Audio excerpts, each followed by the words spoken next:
গভর্নরের পদ থেকে অপসারণ নিয়ে অবশেষে মুখ খুললেন ডক্টর আহসান এইচ মনসুর। দাবি, অনৈতিক কাজ করানো যাবে না, এই ভাবনা থেকেই তাকে সরানো হতে পারে।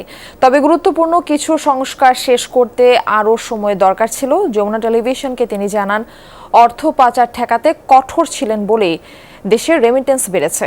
জানা গেছে, খেলাপি ঋণের আসল চিত্র। দাবি, ইসলামী ব্যাংক নিয়ে রাজনীতি না থামলে এই ব্যাংক কোনোদিন জনগণের হবে না। ভোগান্তি ভুলে চলে আসুন রিগালে, ওয়ারেন্টি সহ স্টাইলিশ কালেকশন নিয়ে রেডি রিগাল ফার্নিচার।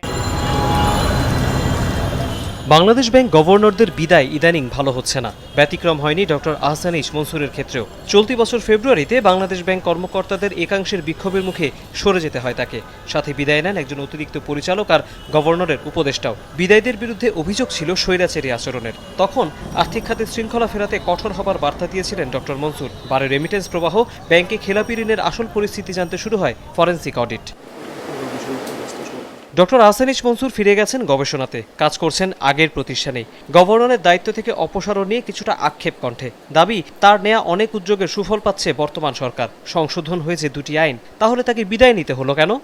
আমি অনেক রিফর্মে হাত দিয়েছি, টাকা উদ্ধারে হাত দিয়েছি, অনেক রকমের সুবিধা দিয়েছি। অনেককেই সুবিধা দিয়েছি ইন দ্য সেন্স যে যারা ডিস্ট্রেসড কোম্পানি হয়েছিল তাদেরকে আমরা অনেক ভাবে ছাড় দিয়েও তাদেরকে রেগুলারাইজ করার চেষ্টা করেছি যাতে কোম্পানিগুলো টিকে থাকে। এখন হয়তো আমাকে দিয়ে এমন কোনো কাজ করানো যাবে না যেটা তারা করাতে চায়, কাজে নিজের লোক দরকার। সেই কারণে আমি বলবো যে শেখ হাসিনার সময় আমাকে অফার করা হয়েছিল বাংলাদেশ ব্যাংকের গভর্নরশিপ, আমি নিইনি। আমি প্রথমে বলেছিলাম আমার বয়স 65-র উপর হয়ে গেছে, আমি নেব না। বললাম না, ওটা চেঞ্জ করে দেওয়া হবে। পরে আমি বললাম যে দেখুন, আমাকে নিলে পরে 3 মাস পরে আমাকে আপনারাই ফায়ার করে দেবেন, কারণ আপনাদের কথা মতো তো আমি চলতে পারবো না হয়তো। কাজে অযথা কেন আমাকে নিয়ে আপনারাও এম্বারাসড হবেন, আমিও এম্বারাসড হব। তো এখানে নীতির প্রশ্নে তো আমি আপোষ করি না। রাজনৈতিক প্রভাব মুক্ত করার যুক্তিতে ইসলামী ব্যাংকের পর্ষদ ভেঙে দিয়েছিলেন ডক্টর মনসুর। নগদ টাকার সংকট মেটাতে দেয়া হয় 1,500 কোটি টাকার সহায়তাও, কিন্তু ব্যাংকটি নিয়ে কোনো সমাধান আসেনি। চলতি বছর চেয়ারম্যান ও এমডির অপসারণ নিয়ে নতুন করে বিক্ষোভ শুরু হয় সচেতন গ্রাহক ফোরামের ব্যানারে। এ নিয়ে সাবেক গভর্নরের পর্যবেক্ষণ কি? গ্রাহকরা যেটা আন্দোলন করেছে তাদের সেই আন্দোলনের প্রতি আমাদের শ্রদ্ধাশীল হতে হবে, এবং আমি মনে করি যে সরকার দেরিতে হলেও সেটাই করতে যাচ্ছে হয়তো, কিন্তু আরেকটু দ্রুততার সাথে করে ফেলতে হবে। বোর্ড নিয়ে এখানে মানে আমি বলবো যে সময় নষ্ট, কালক্ষেপণ করার কোনো প্রয়োজন নেই। দ্রুততার সাথে ভালো উন্নত মানের নিউট্রাল লোকদের দিয়ে, ব্যাংক কারোই নয়, ইসলামী ব্যাংক জামাতেরও নয়, ইসলামী ব্যাংক বিএনপিরও নয়, ইসলামী ব্যাংক এসালমেরও নয়, ইসলামী ব্যাংকের গ্রাহকদের। মাত্রই জাতীয় বাজেট দিয়েছে নতুন সরকার, যেখানে মূল্যস্ফীতি নিয়ন্ত্রণ এখনও বড় চ্যালেঞ্জ।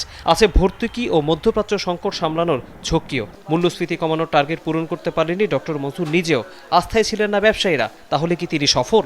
অনেক সময় ন্যারেটিভ দেওয়া হয় যে ধ্বংসপ্রাপ্ত অর্থনীতি, অতখানি ধ্বংসপ্রাপ্ত নয়। আমি ঠিকই বলবো, অনেকখানি এটাকে স্টেবিলাইজ করা আছে। কোনো সিঙ্গল সিলভার বুলেট নাই যেটাতে আমি ফায়ার করলাম আর ইনফ্লেশন ঠাই করে কমে গেল। নো, আজকে যদি ব্যাংকিং খাত শক্তিশালী থাকতো তাহলে পরে আমার টাকা ছাপানোর দরকার হতো না, এই 70,000 কোটি টাকা বাজারে থাকতো না। তাহলে সেই টাকাটা একটা ইম্প্যাক্ট মূল্যস্ফীতির উপর হয়তো 1% পড়ে যেত, 1.5% পড়ে যেত, সেটা থেকে একটা বেনিফিট পেতাম। আগামীতে আবার বিশালভাবে বেতন বৃদ্ধি হবে, তো বেতন বৃদ্ধি হলে তো মূল্যস্ফীতি আবার উস্কে যাবেই। ডক্টর আহসান এইচ মনসুরের পর দেশের 14তম গভর্নর হিসেবে দায়িত্ব পান মোস্তাকুর রহমান। তার মেয়াদ শেষ হবে 4 বছর পর। তৌহিদ হোসেন, যমুনা নিউজ, ঢাকা।